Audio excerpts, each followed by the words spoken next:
In this video, I'm going to show you how to use Retrieval Augmented Generation, or RAG, to query an OpenAI large language model using a vector database. Using this technique, you can leverage the language understanding and summarization capabilities of generative AI while introducing semantic understanding of your own data to the process.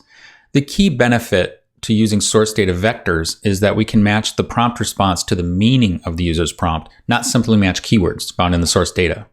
So in this walkthrough, we'll leverage 4 AI technologies to build a chat solution. OpenAI's Ada 2 LLM to create vectors of our source data, Pinecone to store our vectors in a queryable cloud database, OpenAI's GPT-3.5 Turbo generative AI model to summarize our data into natural language responses, and LangChain to tie it all together into an interactive chat experience. So let's dive into it. We'll implement this solution using a Python notebook. I'm going to walk through each of the cells and show you how this works. The first cell is just installing some dependencies. I already have these installed, so I don't need to run this, but I've left it there for reference. And in the next cell, we're importing the various pieces of SDK that we need in order to run this solution. So let me just mention these. So this is just some basic Python stuff, pandas, OS, and so on. Pinecone is the vector database that we'll be using. So I'll import that here. OpenAI is the language models that we'll use for vectorization and for resolving prompt responses. Then LangChain is used to tie our embedding and prompt response processes together and make the chatbot. In the next cell, I'm setting the API keys that I need, as well as some constants around which large language models use for what the name of the index is, and so on. And the first step to actually implementing the solution is to read the input data. The data that I'm using for this solution is the Stanford question and answer database, which is called Squad. And Squad is open source. You can download it yourself, and it includes questions and answers about various topics. And what we're going to do is use it as a source for articles that have factual information about a lot of different topics. You can see Southampton in the UK, computers in general, the FAA, Lancashire, and so on. So I pulled just some columns that I really needed out of this data set and kind of whittled it down so that I just have about 18,000 articles about various kinds of categories. I'm not going to import all of those into my vector database during this tutorial because that would take quite a long time, but I will import some. So let's go ahead and grab that data set from Azure. This is, you can see the data frame looks just like what I showed you in the spreadsheet. The shape of it, so there's 18,891 rows of information, 4 columns.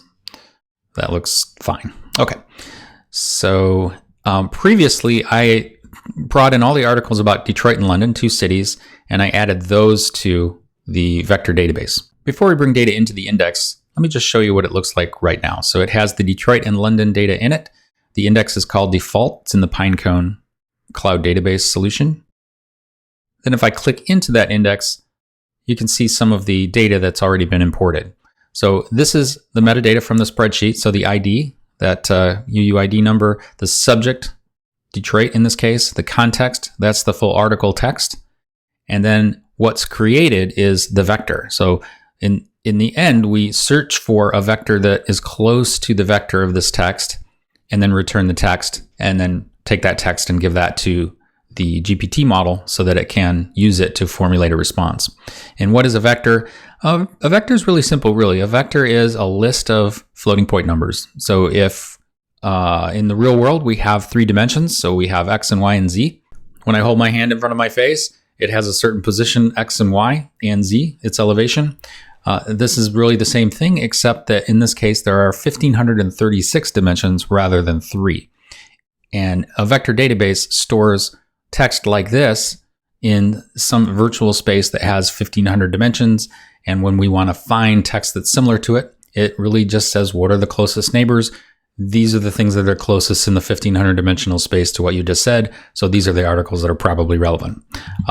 It's kind of hard to think in 1,500 dimensions, but fundamentally, that's really what a vector database does and how it works. Okay, so let's move that out of the way. And I think what I'm going to do is bring in a subject. The subject, there's one of the subjects I saw in the spreadsheet was Dell, so the Dell Computer Company. So what I'm going to do is take the original 18,000 rows I'm going to filter those, and there are 45 more documents that deal with Dell. So Dell was listed as number 51. Originally, Dell did not emphasize, and so on. I'm going to add these to the vector database just so that you can see how that works. In the next step, we'll get a reference to the Pinecone vector database that we just looked at in the cloud. So we're going to initialize Pinecone, and here I'll get an index list. And if there isn't an index list, I create one. We already have one, so this code won't be executed. But I did want to point it out. So this is the process to create an index. We give it an index name, which is default. And the number of dimensions is 1536. That just needs to match up with whatever technology is creating the vector, which in this case, OpenAI is creating vectors that have 1536 dimensions. So we match that here. And then the metric is the math routine that's actually used to determine how close two vectors are to each other. So I'll use dot product here. And then finally, I'll just print some information about the index itself so that I can make sure that we actually have it and it exists. And then index equals Pinecone index. This gets a reference to the index that's used in later code. So let me run that cell so I can see I have a index out there with this many dimensions. It's one shard, one pod, and that's the status. It's ready to go. So great. All right. And next we'll create an object to do the embedding. So we'll use this same object to embed our source data that we put into Pinecone, as well as using this to embed the prompts the user gives us when we want to go and find the documents that are closest to what they're asking in the vector database. So we'll pass here the embedding model that we're going to use, which is text embedding ADA002, as well as the OpenAI key. So let's go ahead and execute this cell to create that object. In the next cell, we're going to add the Dell data to the index. And I want to kind of walk through this just to show you how this works. So let me put the index next to this window so you can kind of see the output of the process. Okay, so here are the current index members.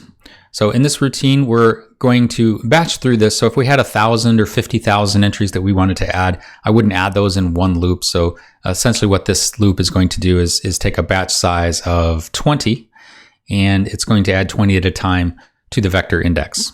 This snippet will collect the metadata that we want to store in the index along with the vector. So context and subject. So we can see subject here, context there, and it will create a list of all of them for the entire batch. So that'll be 20 rows. And in this next step, we're going to get a list of context. So that's all of these context items. That's what we're actually going to vectorize, put that in a list, send that a list through LangChain to OpenAI so that it can create vectors of all of those. And at the end, we'll have the vectors that we want to embed. So this will be a list of 20 of these vector values. So if we kind of look at these vector values, we'll get a list of those 20. That's what EMB vectors will be. IDs will be a list of the IDs. So here's the IDs. So we'll have a list of the IDs that go with the metadata that goes with the vectors. And then we're going to zip all those together into essentially each one of these objects. So we'll have 20 of these objects, 1, 2, 3, 4, and so on. And then index upsert means take those vectors and submit those to Pinecone, store them in the database so that it can be queried later on. And then the last code fragment is just sleeping for 10 seconds. So basically, I don't want to hit my rate limit with OpenAI. So every time I add 20 rows, I'm going to sleep for a while and then add 20 more. I didn't calculate this. I could probably go a lot faster than this, but I just decided to drip this data in nice and slow to OpenAI so that I wouldn't hit that limit. All right, so let's go ahead and run this, and that will add our Dell data into the vector database.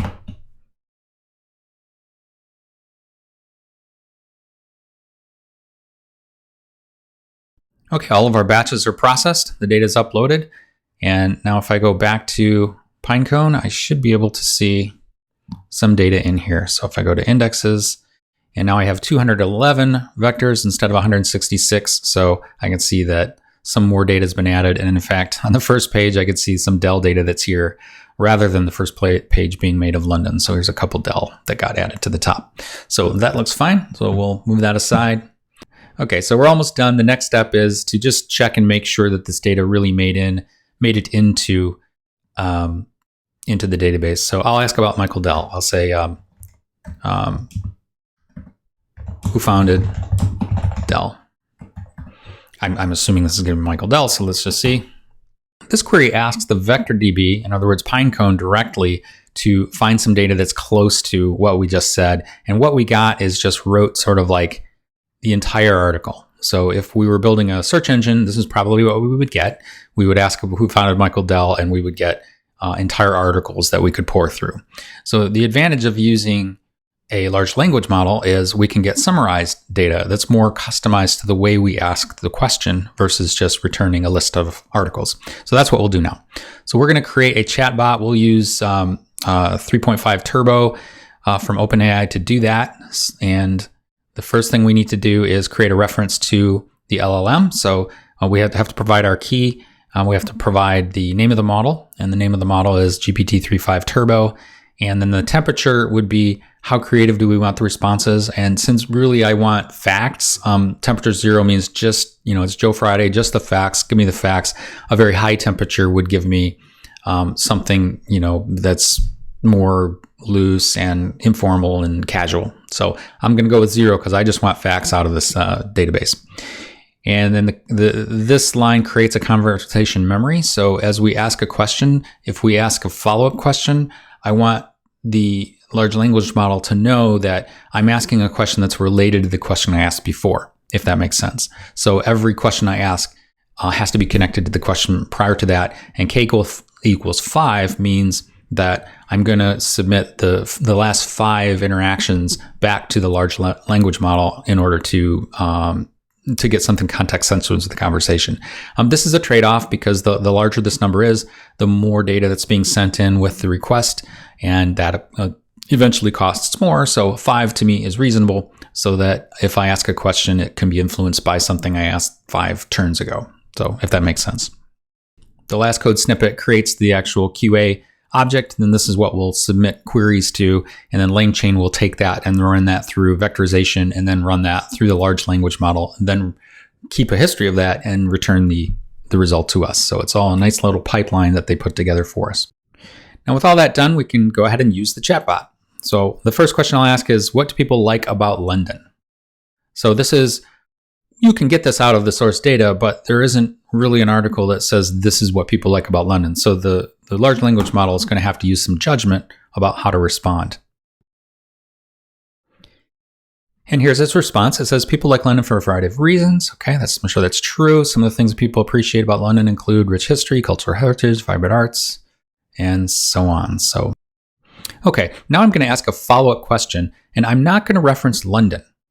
But because of this line, where the conversation buffer window memory has 5 entries, that the fact that I asked about London before and that there was a response about London will be known to the LLM. So hopefully it will realize that this is a follow-up question about London and not something completely new. So let's run that.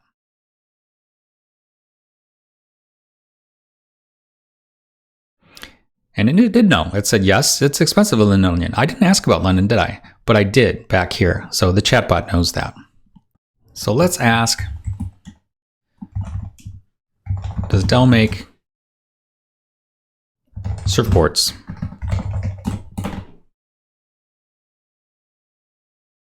And it says, no, there is no information in the provided context that suggests Dell makes surfboards. So I'll ask, do they make laptops? Yes, Dell manufactures laptops. It's pretty short, but that's fine. And then I'll ask, who founded Dell Computer?